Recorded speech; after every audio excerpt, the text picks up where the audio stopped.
কি গোপাল, বাজার করে ফিরছো? হ্যাঁ, ওই রকম আর কি। তা হাতের থলিটা তো ছোট কেন? কি করব বলুন, যেমন বেতন তেমন বাজার। বেশি বড় থলি বইতে গেলে তো আবার আপনার মতো বড় বড় কুকীর্তি করতে হয়। কি বলতে চাইছো তুমি? না মানে ওই যে মাঝে মধ্যেই আপনি যা করে থাকেন, যেন তেন প্রকারেণ মহারাজকে ঠকিয়ে ওই রাজকোষ থেকে টাকা হাতিয়ে নেওয়া। গোপাল, এরকম উল্টো পাল্টা কথা বললে না। এ বাবা, উল্টো পাল্টা আবার বললাম কখন? সত্যি কথা বলতে কি, আপনার এই গুণের কথা কে আর না জানে বলুন।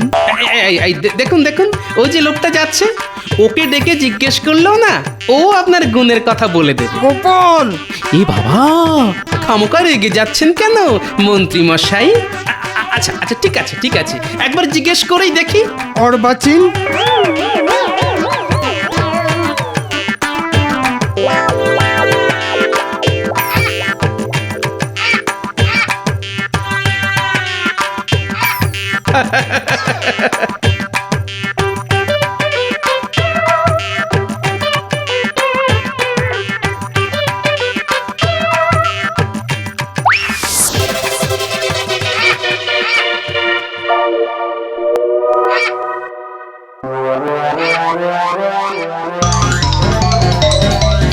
আরে আরে আরে আরে, আমার সাধের মাছ, দাঁড়া বেটা চিলের পো, আজ তোর হচ্ছে।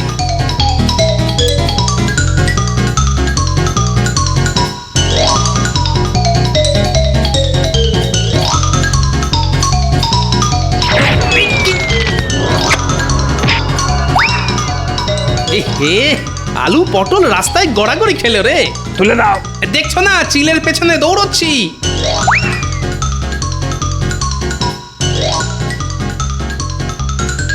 হায় হায় হায়, এ আমার কি হলো? মাথার চাল যে মাটিতে গড়াগড়ি খেলো গো। কেঁদো না গো দিদি, কেঁদো না। মানুষের শরীর আর মাথার চাল কি চিরকাল এক থাকে নাকি? একদিন না একদিন ভেঙে তো পড়বেই। গোপাল দাদাকে আসতে দাও, দেখো ঠিক একটা ব্যবস্থা করে ফেলবে। কে ব্যবস্থা করবে? তোমার দাদা? তবেই হয়েছে।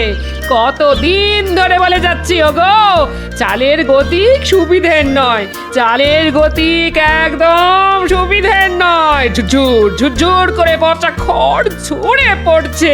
চালটা সারাও গো, সারাও। কিন্তু কীটের মরণ কান দিয়েছে আমার কথায়।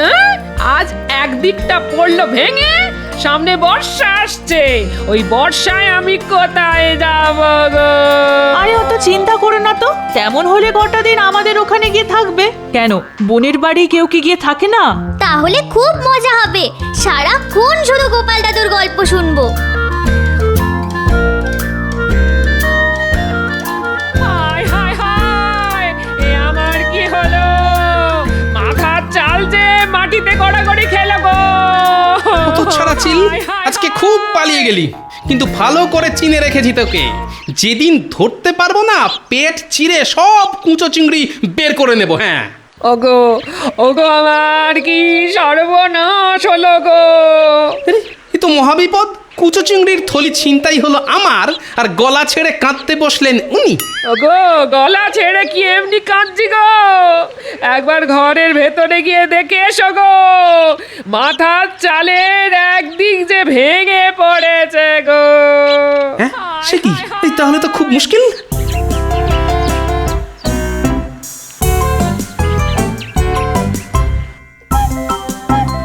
ওফ, কার মুখ দেখেছে আজকে উঠেছিলাম কে জানে। হাত থেকে কুচো চিংড়ির থলি গেল, ঘরের চাল গেল। ও কি ক্ষতি, কি ক্ষতি, ক্ষতির ওপর ক্ষতি, ক্ষতির ওপর ক্ষতি। কত টাকা আবার গচ্চা যাবে। বাংলায় একটা কথা আছে না, কয়লাকে যতই ধোয়া হোক না কেন ময়লা কিছুতেই যায় না। এ কথা কেন বলছেন মহারাজ? আরে বলছি কি আর সাধে, বলছি গোপালের ব্যবহারে। এত করে বলা সত্ত্বেও একদিনও যদি সময় মতো আসে। এ আর এমন নতুন কথা কি? কিছু মনে করবেন না মহারাজ, আসলে আপনার কাছ থেকে ভালো ব্যবহার পেয়ে পেয়ে ও এতটা বেপরোয়া হয়ে গেছে। আজ আসতে দাও ওকে, আজ দেখিয়ে দেব খারাপ ব্যবহার কাকে বলে। আর কত খারাপ ব্যবহার করবেন মহারাজ? মানে মানে বলছিলাম, মাথার উপর ওই যে উনি বসে আছেন, তিনি আর আমার সঙ্গে আর কত খারাপ ব্যবহার করবেন। মানে কি বলবো মহারাজ, আমার এখন খুব খারাপ সময় চলছে। কিরকম? দেখুন না, সকালে হাত থেকে কুচো চিংড়ির থলি চিল এসে ছ মেরে নিয়ে পালালো। ওদিকে বাড়ি গিয়ে দেখি ঘরের চালের একদিক ধসে গেছে। এই সব সামলে আস্তে আস্তে এত দেরি হয়ে গেল, মাথায় যে এখন কত দুশ্চিন্তা। ঠিক হয়েছে। সকালে আমার সম্পর্কে খারাপ খারাপ কথা বলার ফল হাতে হাতে পেয়েছি। ঠিক হয়েছে। আচ্ছা গোপাল, গতবার বর্ষার মুখে তো চাল ছাড়াবার জন্য তুমি আমার কাছ থেকে টাকা নিয়ে গিয়েছিলে, তা সে টাকা দিয়ে চাল সারাওনি কেন? কি করে সারাবো মহারাজ? ওই যে কথায় আছে না, অভাবের সংসারে নুন আনতে পান্তা ফুরিয়ে যায়। আপনার দেওয়া চাল সারাবার টাকা তো খাবার কিনতেই খরচা হয়ে গেল। চালের টাকায় চাল কেনা খুব খারাপ কাজ। বর্ষাকালে জল পড়তে পারে বাজ। না গোপাল না, চাল সারাবার টাকায় চাল কিনে খুব খারাপ কাজ করেছো তুমি। স্বীকার করছি মহারাজ, খারাপ কাজ করেছি, কিন্তু এবার যদি কিছু টাকা দিয়ে সাহায্য করেন। একেবারে দেবেন না মহারাজ, দেখবেন এবারে হয়তো চাল ছাড়াবার টাকায় ডাল কিনে বসবে। ওর ছলনার তো আর শেষ নেই। মহারাজ না গোপাল, আর তোমার টাকা দিতে পারবো না।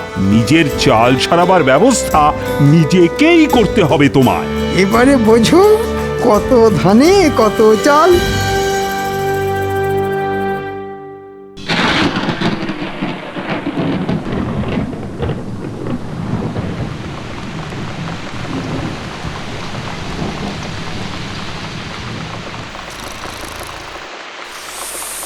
এ বাবা, আকাশের জল যে গায়ে পড়ছে। হায় হায় হায়, এ আমি কার হাতে পড়লাম গো? ঘরের ভাঙা চালটাও মেরামত হবে ওই রে শুরু গো। হয়ে গেল মাঝরাত্রিরে কীর্তন। কীর্তন না গিয়ে রাগ প্রধান গাইবে। বলি সারা রাত ঘরের মধ্যে বসে বৃষ্টিতে ভিজে যাবে। আরে জল পড়ছে তো এদিক দিয়ে, তা ওদিকে সরে গিয়ে শুলেই তো হয়। আমি কোনো দিকে নড়বো না। হ্যাঁ, কালকের মধ্যে ঘরে চাল সারিয়ে না দিলে আমি কিন্তু ভিজেই মরে যাব, এই বলে দিলাম। হ্যাঁ, ঠিক আছে, কালই ঘরামিকে ডেকে আনবো। এখন একটু সরে গিয়ে শো তো দেখি। কি গো, কি বুঝলে? কত খরচ পড়বে গো?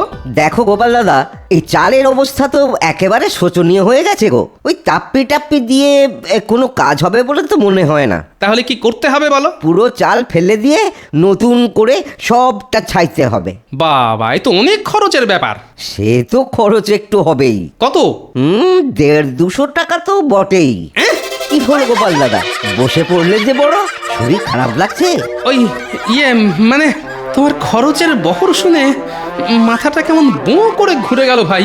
তাহলে আমি চলি। কোথাও যাবে না তুমি। বলি কাল থেকেই চালটা সরাতে শুরু করে দাও। ওই কিপটে বুড়োকে ধরে খরচ খরচা আমি ঠিক আদায় করে নেব। সব চাল খুলে সারাতে গেলে না ওই সপ্তাহ খানেকের মতো সময় লাগবে কিন্তু। সপ্তাহ খানেক? হ্যাঁ গো, এই কদিন আমরা থাকবো কোথায়? সে তো আমার জানার কথা নয়। বিয়ে করে আমায় ঘরে এনেছো, আমার থাকা আর খাওয়ার দায়িত্ব তো তোমার। বোঝো এবার। ওহ, কি কুক্ষণে যে বিয়ে করতে গেছিলাম।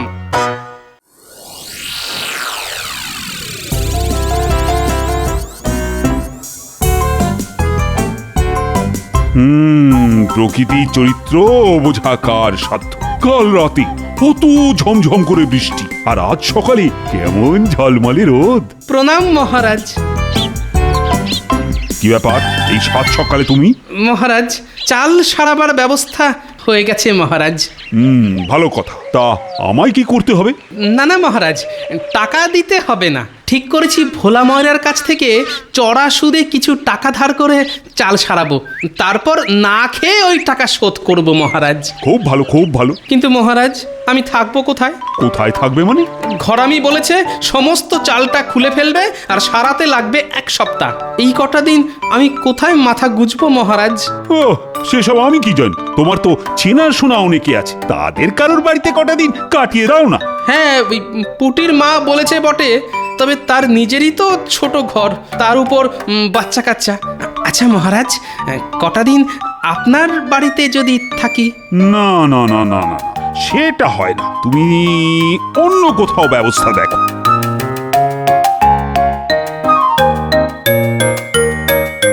ব্যাপার মন্ত্রী? মহারাজ, আমাকে কটা দিন ছুটি দিতে হবে।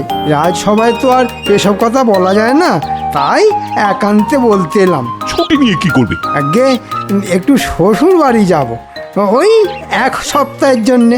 মন্ত্রী মশাই তাহলে 1 সপ্তাহ থাকবে না। ওকে একটু বলে দেখি যদি কটা দিন থাকতে দেয়। তা কবে যাবে ঠিক করেছো? হ্যাঁ, সেটা এখনো ঠিক করিনি। ঠিক হলেই আপনাকে বলে যাব। ঠিক আছে, ঠিক আছে। আমি তাহলে এখন আসি। আচ্ছা, এসো এসো। মন্ত্রী মশাই, যাবার সময় ঠিক পিছু ডাকলো। বলো, কি বলবে বলো। আসলে আমার ঘরের চাল তো সারানো হবে, কিন্তু তার জন্য 1 সপ্তাহ আমাদের অন্য কোথাও গিয়ে থাকতে হবে। থাকতে হবে তো হবে। তাই বলছিলাম কি, আপনি তো 1 সপ্তাহ মতো থাকবেন না, তাই কটা দিন যদি আমাদের থাকতে দেন, মানে আপনার বাড়িতে। হাসালে? আচ্ছা, আমার বাড়ি তোমায় থাকতে দেব কোন আনন্দে? আনন্দে না হোক, দুঃখের সঙ্গেই দিন। না না, ওসব হবে না। তোমার মতো লোককে ঘরে থাকতে দেওয়া আর খাল কেটে কুমির আনা একই ব্যাপার। গোপাল কি তাহলে কুমির নাকি? কি গোপাল, মন্ত্রীর কথার উত্তর দাও। মুখে তো দেব না, কাজে দেব। কি আর উত্তর দেব মহারাজ? ওই যে কথায় আছে না, হাতি যখন কাদায় পড়ে তখন চামচিকে তো লাথি মারে। দেখেছেন মহারাজ, গোপালের সাহসটা দেখেছেন? আমাকে চামচিকে বলল। এ বাবা, আমি আবার আপনাকে চামচিকে বললাম কখন? আমি তো শুধু একটা বাংলা প্রবাদ বললাম মাত্র। যাকে যাক, কথা বাড়িয়ে লাভ নেই। কেউই যখন থাকতে দেবেন না, তখন আমি আসি।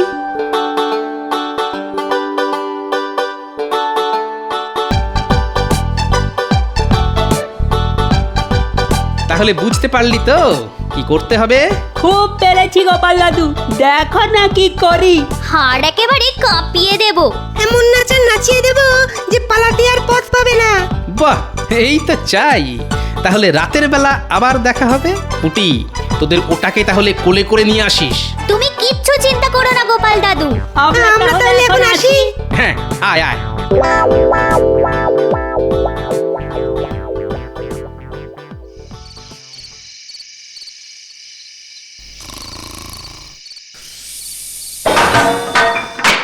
রান্নাঘরে বাসন পড়ার শব্দ হলো না? তাহলে তাহলে কি চোর ঢুকলো? এই এই, একবার ওঠো তো। এই, সবে চোখটা লেগেছিল, দিলে ঘুমের 12টা বাজিয়ে। কেন, কি হলো? কি উঠবে কেন? রান্নাঘর থেকে ঝন ঝন করে বাসন পড়ার শব্দ হলো। মনে হচ্ছে চোর ঢুকেছে। সে কি, ঠিক শুনেছ তো? ঠিক শুনেছি মানে? ওই শব্দেই তো ঘুম ভেঙে গেল। দাঁড়াও দাঁড়াও, দেখছি।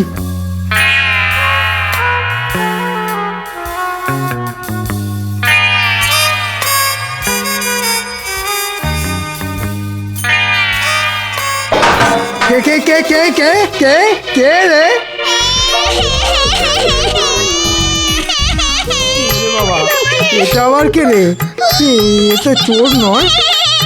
ওরে বাবা,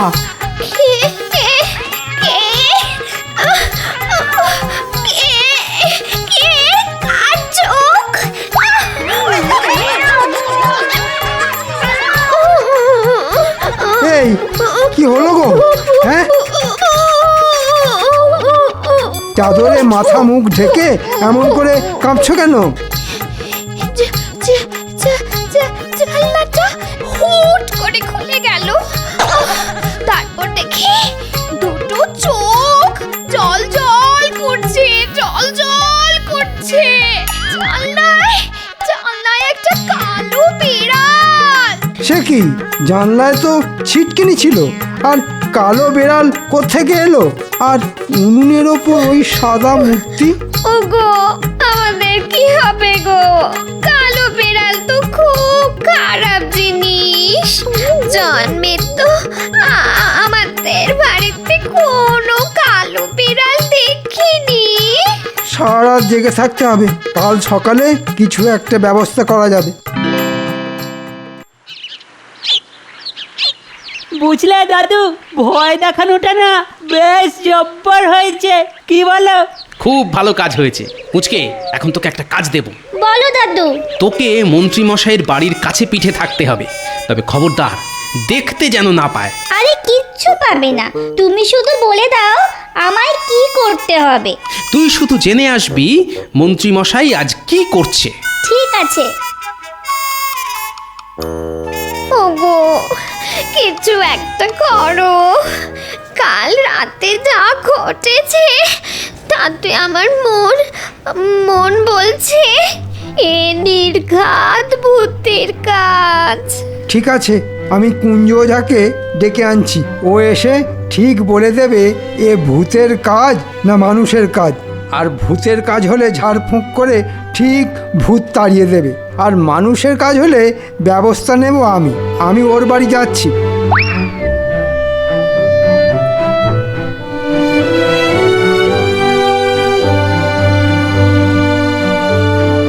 কিরে, কোনো খবর আছে? আছে মানে জব্বর খবর। ভূত তাড়ানোর জন্য মন্ত্রী মশাই কুঞ্জ ওঝাকে ডাকতে গেছে।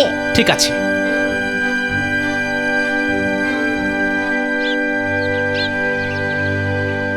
কুঞ্জ, ও কুঞ্জ, কুঞ্জ। আমার ঘরে মন্ত্রী মশাইয়ের আগমন, কি সৌভাগ্য আমার। হ্যাঁ, আসুন আসুন। আমার দুর্ভাগ্য, তাই তোর সৌভাগ্য। হেঁয়ালিটা ঠিক বুঝলাম না মন্ত্রী মশাই। শোন, কাল রাতে আমার বাড়িতে মনে হচ্ছে ভূতের উৎপাত হয়েছিল। তোকে শুধু গুণে বলে দিতে হবে এ ভূতের কাজ না মানুষের কাজ। ভূতের কাজ হলে ভূত তাড়াবি তুই, আর মানুষ হলে শাস্তি দেব আমি। ঠিক আছে? ঠিক আছে ঠিক আছে, আপনি যান, আমি গোছ গাছ করেই ফুরুত করে চলে আসছি।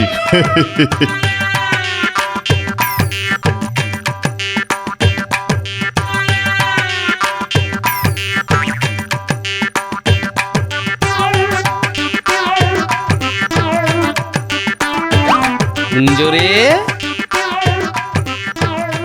কি সৌভাগ্য, গোপাল দাদা যে। এসো এসো দাদা। শোন কুঞ্জ, তুমি কিচ্ছু চিন্তা করো না গোপাল দাদা। পাজি মন্ত্রীটাকে এমন ভয় দেখাবো যে চিরদিনের জন্য না হোক কিছুদিনের জন্য বাড়ি ছেড়ে একবারে লেজ তুলে পগার পার হয়ে যাবে।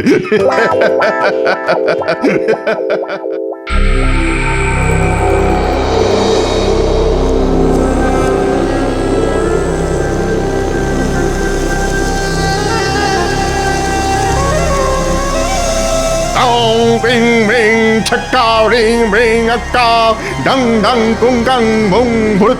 কি বুঝলি কুঞ্জ, রাতে কি ভূত সত্যি সত্যি এসেছিল? কথা নয় কথা নয়, গণনা করতে দিন গণনা করতে দিন।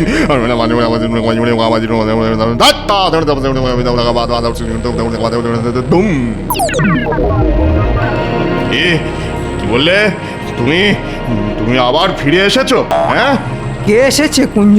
মন্ত্রীমশাই, এ যে সে কেউ নয়, স্বয়ং ব্রহ্মদত্তী বাবা। মানে এই যে এই যে ভিটে, আজ থেকে 181 বছর আগে এই ভিটেতে ছিল এক বেলগাছ, আর সেই বেলগাছে থাকতেন এক ব্রহ্মদৈত্যী। তিনি 181 বছর ঘুমন আর তারপর 10 দিন জাগেন। বলিস কি রে? হ্যাঁ, তিনি এখন জেগেছেন। হ্যাঁ, জেগেছেন জেগেছেন, আর জেগেই তার সেই বেলগাছ না দেখতে পেয়ে খুব খেপে গেছেন। এ বাবা, চিমটি কাটছেন দেখুন। আর তিনি একবারে খেপলে আর রক্ষে নেই মন্ত্রীমশাই, আর রক্ষে নেই। তাহলে কি হবে? বাঁচতে হলে 10 দিন বাড়ি ছেড়ে অন্য কোথাও চলে যান। তিনি হয়তো এই 10 দিনেই সবকিছু লন্ডভন্ড করে দেবেন। হ্যাঁ, লন্ডভন্ড করে দেবেন। কিন্তু তারপর ঘুমিয়ে পড়লে আবার সব ঠান্ডা। না না, ঠিক আছে, কটা দিন না হয় আমরা আমার বাপের বাড়ি গিয়ে থাকবো। তাহলে তাই করুন, প্রাণের থেকে বড় তো আর কিছু হতে পারে না, নাকি? আমি তাহলে চললাম মন্ত্রীমশাই, কেমন? আপনি কিন্তু তাই করুন। হ্যাঁ হ্যাঁ, আয়। এখানে আর এক মুহূর্ত নয়, যত তাড়াতাড়ি সম্ভব টাকা কড়ি গয়নাগাটি নিয়ে চলে যেতে হবে। নাও নাও গিন্নি, তাড়াতাড়ি করো।